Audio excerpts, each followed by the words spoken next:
Neste momento, Deus, através desta emissora, leva até você mais um programa de fé, com hinos, orações e uma palavra poderosa a seu favor. Fé para vencer o mundo. Somente crer, somente crer, tudo é possível, somente crer, somente crer, somente crer, tudo é possível, somente crer.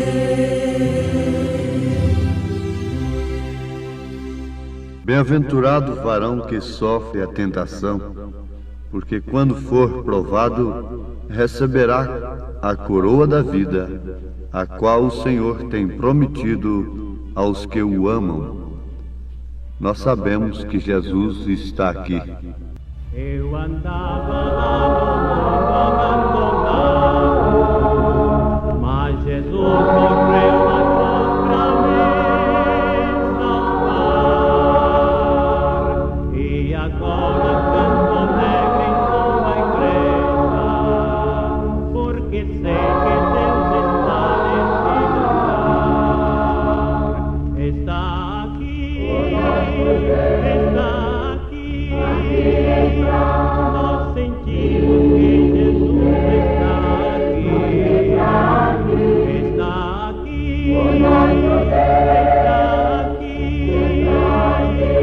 Glória a Jesus, nosso Deus está aqui.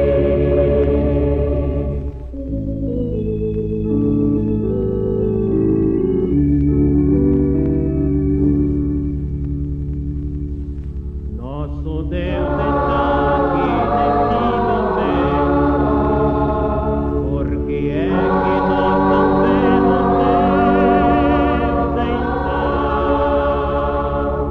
porque Deus é revelado em seu Espírito, derramando a paz em nosso coração. Está aqui, está aqui.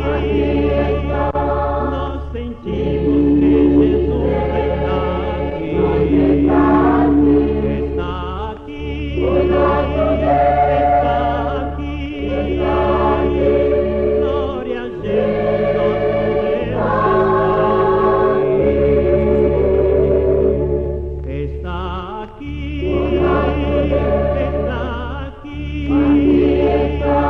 Nós sentimos que Jesus está aqui, está aqui, está aqui. Glória a Jesus, nosso Deus está aqui.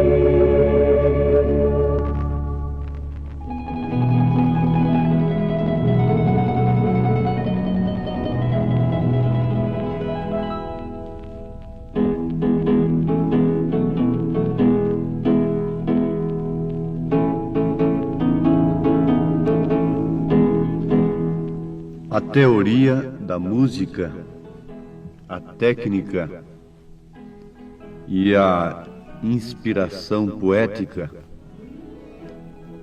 pode produzir um hino muito bonito e que até combine com as escrituras, mas também poderia não passar disto, de teoria, de técnica, de música, porque isto é como uma lei, é uma lei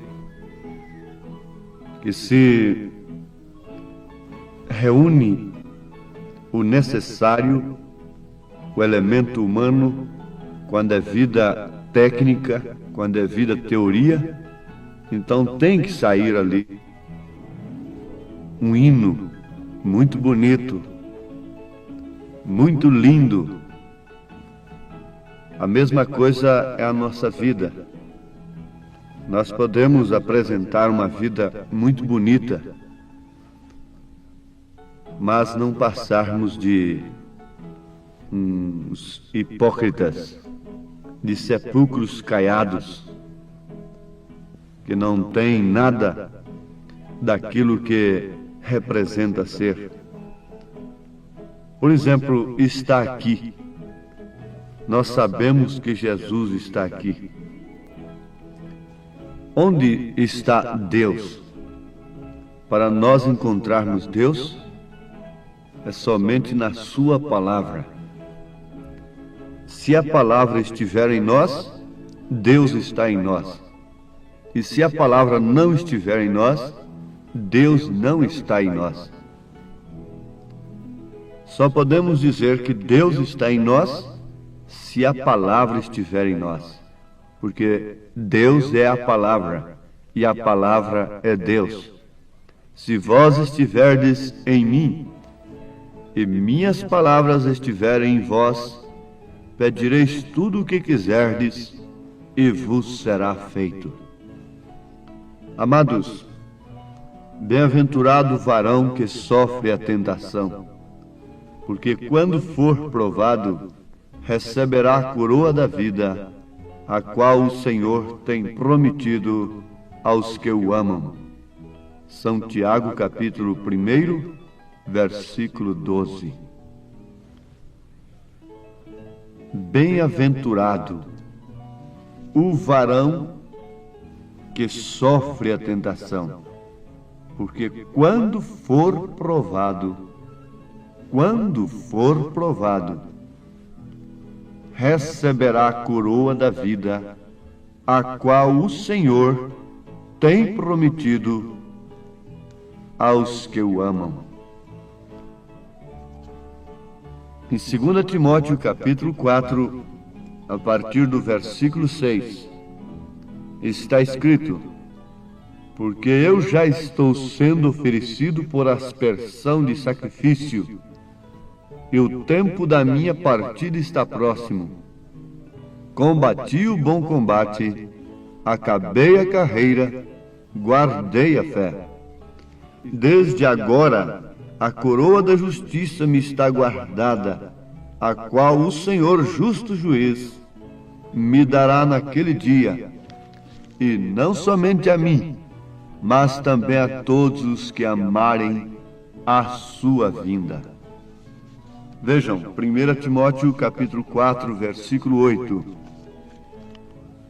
Desde agora a coroa da justiça me está guardada, a qual o Senhor, justo juiz, me dará naquele dia, e não somente a mim, mas também a todos os que amarem a sua vinda. Agora, Tiago capítulo 1, versículo 12. Porque quando for provado, receberá a coroa da vida, a qual o Senhor tem prometido aos que o amam. Quando amamos ao Senhor, descansamos perfeitamente nesta promessa. Há uma coroa reservada, guardada para nós, desde já, segundo as palavras de São Paulo. Mas o amor nos leva ao sacrifício. O sacrifício que, por sua vez, é contraído exclusivamente pela obediência à palavra. Não a penitência, o sacrifício que as pessoas fazem no sentido de satisfazerem a consciência, porque um credo, um sistema religioso ensina que ela deve chicotear o seu corpo. Não. O sacrifício que agrada a Deus é o sacrifício contraído, quer dizer, que surge, que vem sobre nós, por causa de obedecermos à palavra de Deus. Qual é a hora que nós mais agradamos a Deus? É justamente no momento em que sofremos por amor dele, por amor de sua palavra. É necessário que confiemos, antes de tudo, na sua palavra e amemos a sua palavra e a obedeçamos, para que assim possamos oferecer o sacrifício que agrada a Deus. Está escrito que Deus não se agrada de sacrifícios, mas sim de obediência. Melhor é obedecer do que sacrificar. Melhor é obedecer o que está escrito nas Escrituras, colocar em prática, do que viver jejuando para expulsar demônios, do que viver se submetendo a certas regras que São Paulo disse que não passa de satisfação da carne, satisfação de espíritos religiosos. Então, melhor é obedecer a palavra. Agora, se para obedecer a palavra eu preciso jejuar, então aí é outra coisa muito diferente. Se para obedecer a palavra eu preciso reduzir o meu corpo à servidão, aí é totalmente diferente. Por isso, os apóstolos, as cartas, como esta de Tiago, nos mostram que melhor é sofrermos, em outras palavras, pelo nome de Jesus Cristo, é oferecermos a nossa vida. Amados, o mesmo Tiago, na sua carta, capítulo 1, versículo 23, diz: porque se alguém é ouvinte da palavra e não cumpridor, é semelhante ao varão que contempla ao espelho o seu rosto natural, porque se contempla a si mesmo e foi-se, e logo se esqueceu de que tal era. Como Deus nos dá luz a respeito disto nesse instante? As pessoas ouvem a palavra de Deus e naquele instante elas veem os seus erros. A palavra é o espelho. Elas contemplam os seus erros e reconhecem-os e até mesmo propõem abandoná-los. Mas depois que se levantam dali, se esquecem do que elas viram no espelho de Deus, que é a palavra do Senhor. O espelho de Deus é um espelho infalível.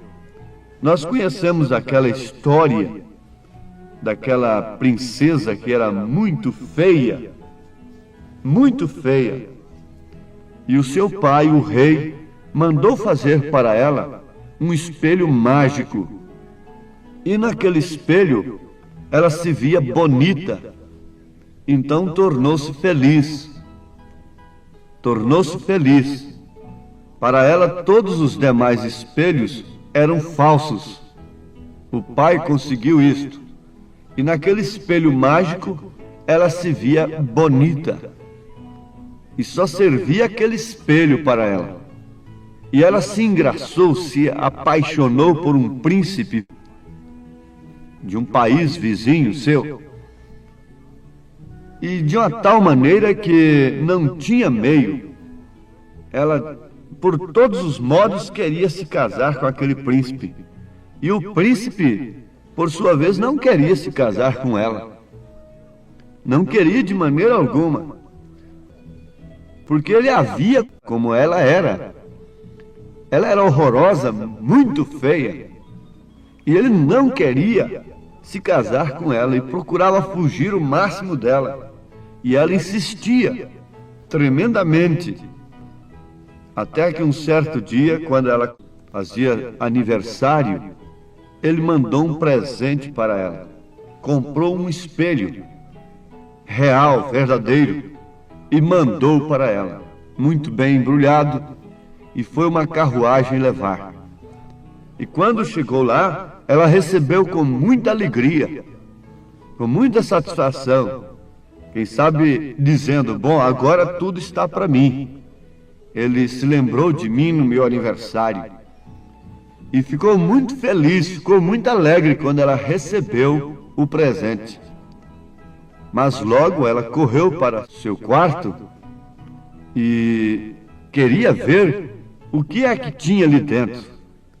Quando ela foi desembrulhando aquilo, com aquela ânsia, aquele desespero, e que deparou-se com um espelho, e olhou naquele espelho e a viu horrorosa, como antes. Ela tirou o espelho no chão e ficou revoltada com o príncipe. Ficou muito triste, quebrou o espelho, jogou o espelho fora, jogou o presente fora.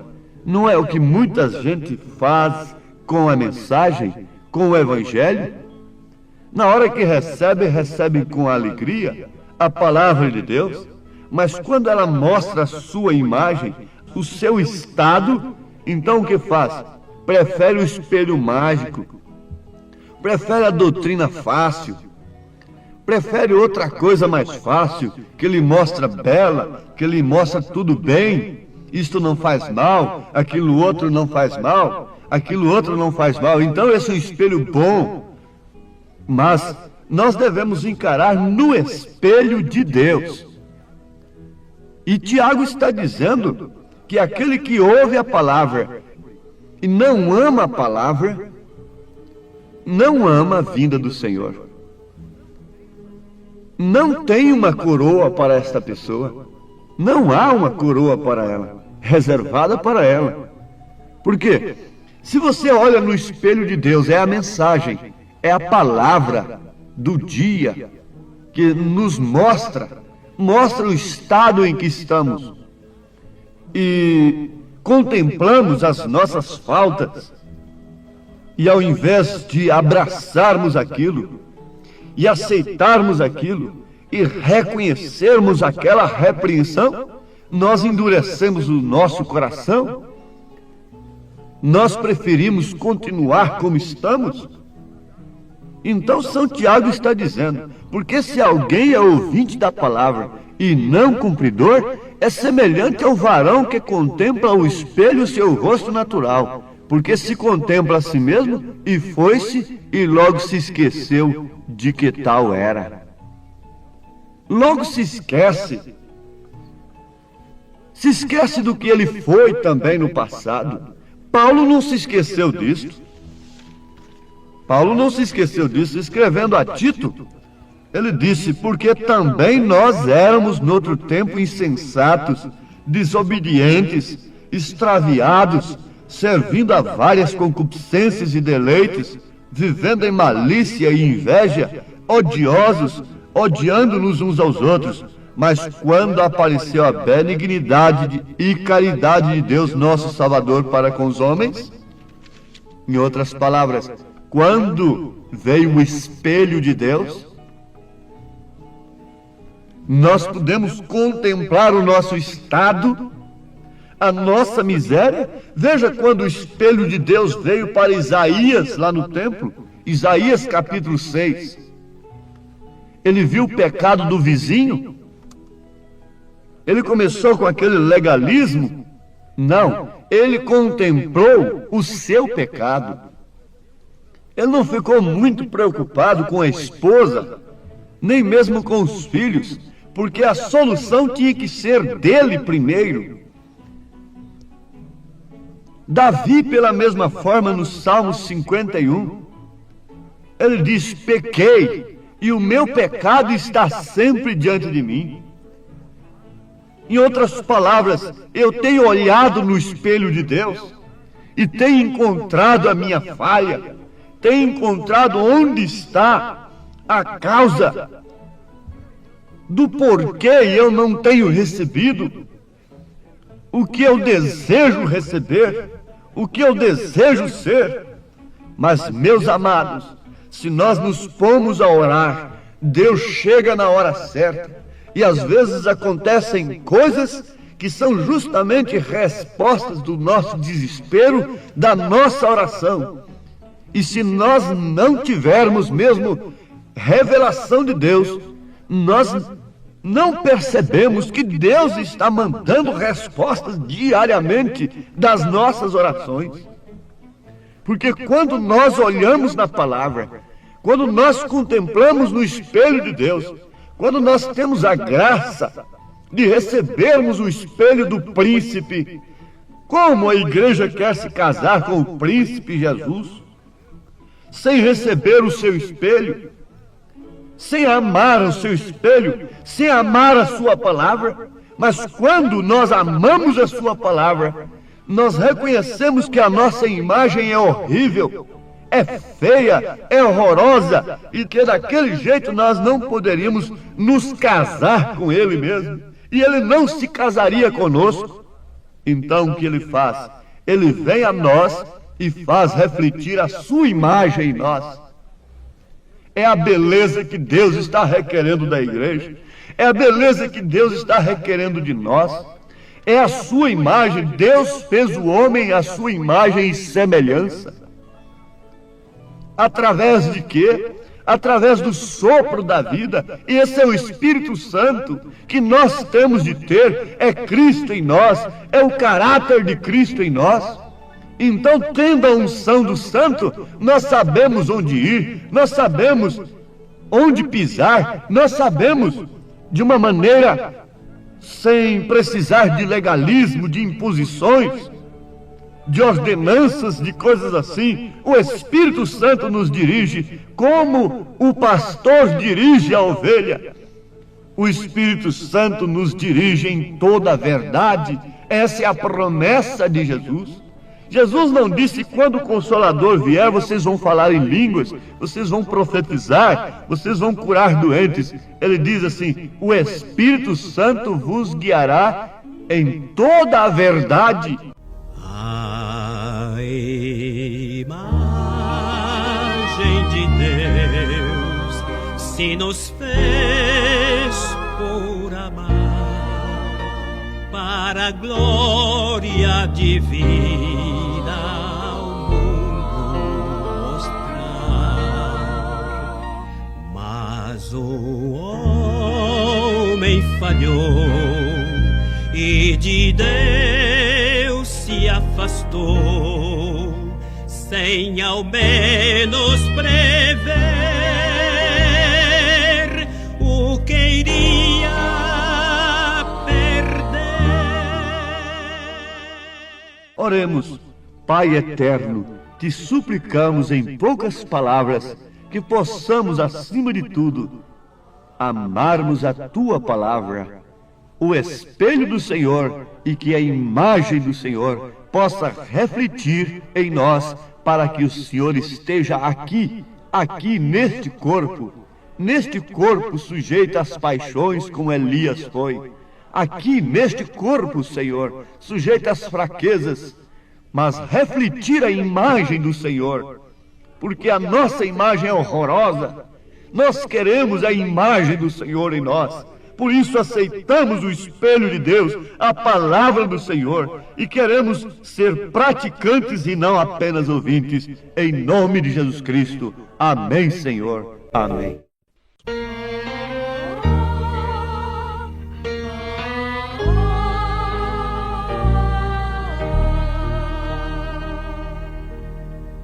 A imagem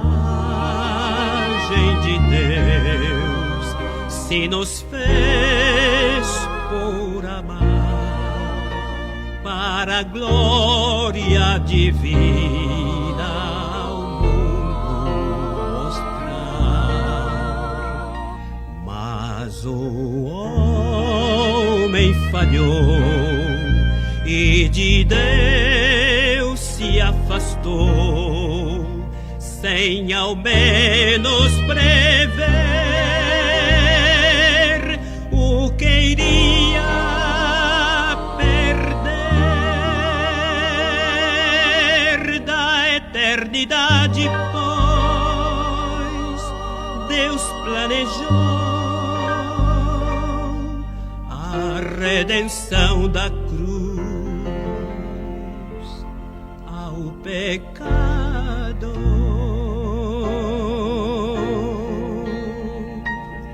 E da glória dos céus ele ao mundo desceu pra de novo nos legar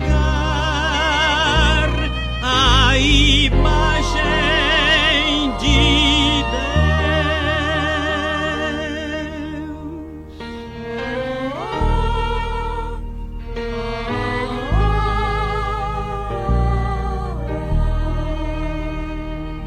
Sim, eu creio, Senhor, que és o meu Salvador, meu pecado tirou, mas o preço pagou.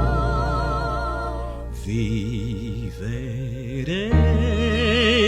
pra cantar tão real salvação, minha vida hei de dar, também meu coração.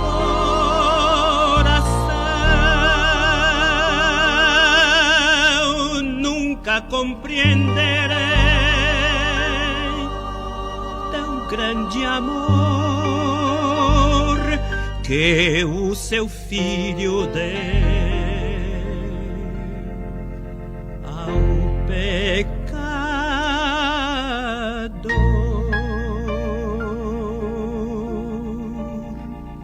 A imagem de Deus com fervor louvarei, e enquanto eu viver, seu amor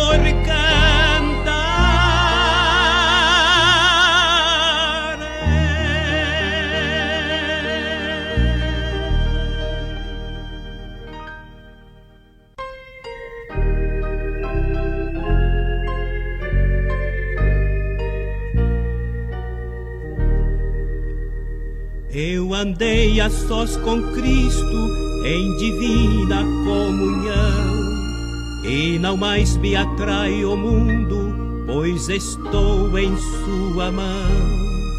Na montanha eu o vi, e então conforto veio a mim. A visão tão gloriosa ficará até o fim. Eu o vi, eu o conheço, pois comigo ele andou, e a presença gloriosa para sempre então ficou. Ó presença gloriosa, ó que rosto belo eu vi, eu pertenço sempre a ele, vida eterna recebi.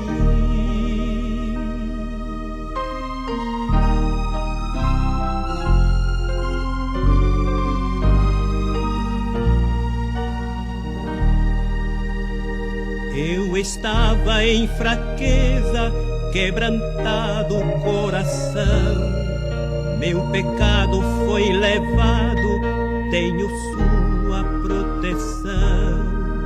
Pelas trevas e nas sombras, com Jesus não há temor. Doces foram os ensinos que aprendi do meu Senhor. Eu o vi, eu o conheço, pois comigo ele andou, e a presença gloriosa para sempre então ficou. Ó presença gloriosa, ó que rosto belo eu vi, eu pertenço sempre a ele, vida eterna